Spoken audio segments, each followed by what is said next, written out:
Hi, you are installing the game and suddenly this error comes, then don't worry. I will help you get rid of this error and install the game. Just follow the tutorial. Open the My Computer or PC, right click and click on Properties. From here, click on the Advanced System Settings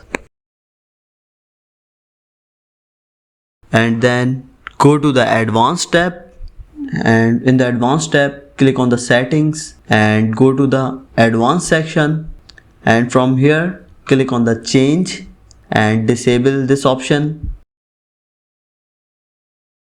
and now enable this option, Custom Size,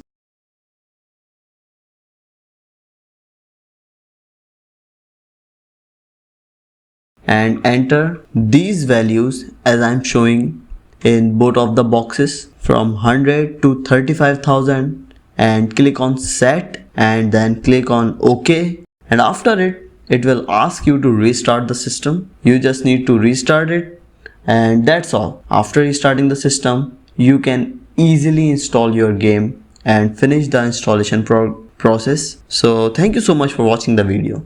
If this video helped you, don't forget to leave your like and subscribe the channel. Bye.